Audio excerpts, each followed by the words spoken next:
wanted to share an excerpt from this book that honestly has been recommended by basically every psychologist, every sort of influential figure, I guess, that I follow online. That when you have extreme trauma, you have BPD, whatever, this book, you have to read it. It's called Adult Children of Emotionally Immature Parents: How to Heal from Distant, Rejecting, or Self-Involved Parents by Lindsay C. Gibson. Psychologist. I don't know what the PsyD. I've read the entire book. It is truly amazing. Cried pretty much throughout the entire thing. I have flipped the pages and noted so many parts of the book that I want to share. But first things first is we are going to be starting on page 17, Not Trusting Your Instincts. Not trusting your instincts. Emotionally immature parents don't know how to validate their child's feelings and instincts. Without this validation, children learn to give in to what others seem sure about. As adults, they may deny their instincts to the point where they acquiesce to relationships they don't even really want. They may then believe it's up to them to make the relationship work. They may rationalize why they have to try so hard in the relationship, as though it were normal to struggle daily to get along with your mate. While effort is needed to maintain communication and a connection in a relationship, excuse me, it shouldn't feel like constant, unrewarding work. The truth is, if both partners fit each other, understand each other's feelings, and are positive and supportive, relationships are primarily pleasurable, not arduous. It isn't asking too much to generally feel happy when you see your partner or look forward to time together. When people say you can't have everything, they're really saying they don't have what they need. As a human being, you can trust yourself to know when you're emotionally satisfied. You know when you've been given full measure.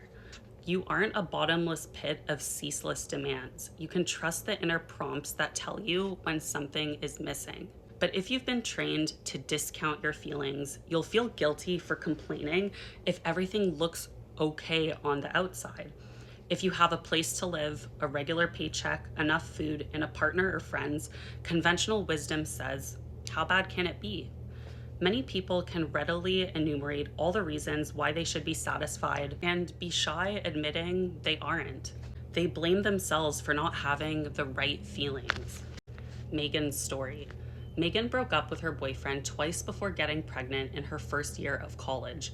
Although her boyfriend wanted to get married, the relationship just didn't feel right to her. However, her parents were crazy about her boyfriend, who came from a wealthy family and pushed her to marry him, especially with a baby on the way, and Megan gave in.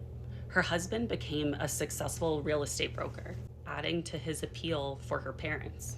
Years later, with 3 children finally in college, she was ready to end the marriage, but she felt confused and guilty about wanting to leave. In our first session, Megan said, I don't know how to express myself. Neither her husband nor her parents could understand why she wasn't satisfied with the way things were, and she couldn't find the words to defend her feelings. For every explanation she stumbled through, they countered with several reasons why she was wrong. They discounted her reasons because her complaints were emotional, like not being listened to, having her feelings and requests disregarded, and not having any fun with her husband. She tried to explain to them that she and her husband weren't compatible, socially, sexually, or in their activities. Megan's real problem wasn't that she didn't know how to express herself, it was that her family didn't want to hear her. Her husband and parents weren't trying to understand. They were focused on trying to convince her she was mistaken. Megan felt embarrassed and guilty because her emotional needs were outweighing her vows and commitments. But as I pointed out to her, vows and promises aren't the fuel relationships run on. Relationships are sustained by the pleasure of emotional intimacy, the feeling that someone is interested in taking the time to really listen and understand your experience. If you don't have that, your relationship won't thrive. Mutual emotional responsiveness is the single most essential ingredient of human relationships. Megan feared she was a bad person for wanting to leave her husband. When people can no longer tolerate an emotionally unrewarding relationship, how should we characterize their desire to leave? Are they being selfish, impulsive, or hard-hearted? Are they giving up prematurely, or perhaps being just plain immoral?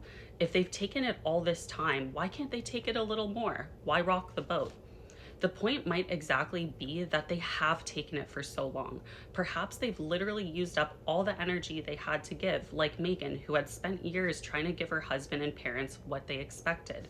Megan had repeatedly tried to explain her feelings and tell them how unhappy she was. She even tried to get through to her husband by leaving him letters to read, but neither he nor her parents listened. Instead, they responded with what they wanted her to do, the classic egocentric response of emotionally immature people.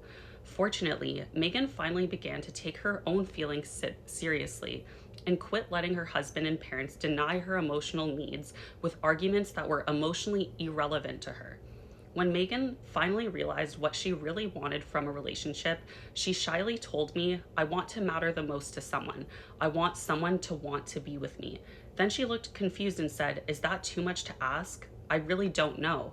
Since childhood, Megan had been trained to think that her natural desire to feel special and loved was selfish. Throughout her marriage, her husband reinforced this by telling her that she wanted too much and her expectations were too high until she stopped believing that he knew more about her than she did. Lacking self-confidence due to parental rejection.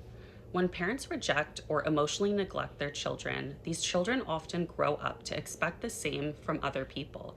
They lack confidence that others could be interested in them. Instead of asking for what they want, their low self-confidence makes them shy and conflicted about seeking attention. They're convinced that they would be bothering others if they tried to make their needs known. Very relatable. Unfortunately, by expecting past rejection to repeat itself, these children end up stifling themselves and promoting more emotional loneliness. In this situation, people create their own emotional loneliness by hanging back instead of interacting. As a therapist, my job is to help them realize how their parents have damaged their self-confidence while also encouraging them to tolerate the anxiety of trying something new in order to connect more with others. As the next two stories show, people are capable of doing this. It just may not occur to them to reach out because they simply don't have much experience with other people helping them feel better. Lots more to come, and it gets heavy. Sending you all lots of love, healing, and light.